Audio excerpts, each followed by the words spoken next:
Halo guys, kembali lagi di channel History Mistis. Di cerita kali ini kita akan menceritakan sebuah cerita dari seseorang.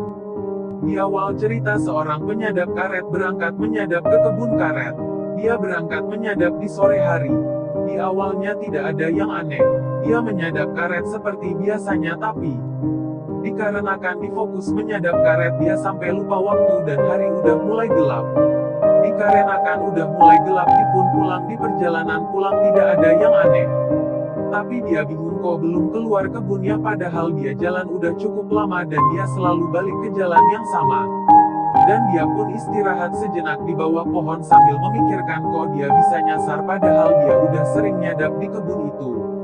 Dikarenakan dicapai, akhirnya dia tertidur di bawah pohon itu. Setelah cukup lama dia tertidur, akhirnya dia terbangun, dan hari pun udah semakin gelap.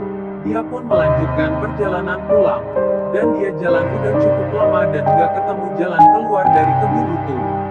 Di jalan dia melihat sesosok orang dari kejauhan, dan dia pun berjalan ke orang itu. Tapi ketika dia udah nyampe kok orangnya nggak ada. Akhirnya dia pun melanjutkan perjalanan, tapi di perjalanan dia kayak ada yang ngikutin. Ketika dia melihat ke belakang, dia melihat orang, dan dideketinlah orang itu. Setelah deket ditanyalah sama si penyadap karet ini, "Bang, mau kemana?" Orang itu pun menjawab, "Saya nyasar bang." Diajaklah sama si penyadap karet ini untuk jalan bareng. Di sepanjang jalan dia pun cerita sama orang itu tentang dia nyasar ini.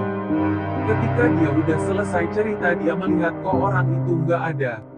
Paniklah si penyadap ini, larilah dia kencang. Ketika dia lari, dia keselandung akar, dia pun pingsan. Ketika dia bangun dari pingsannya, hari udah mulai pagi. Dan dia pun melanjutkan perjalanan. Nggak beberapa lama dia pun menemukan jalan keluar kebun itu. Buat kalian yang bisa menjawab misteri ini, silahkan komen di kolom komentar.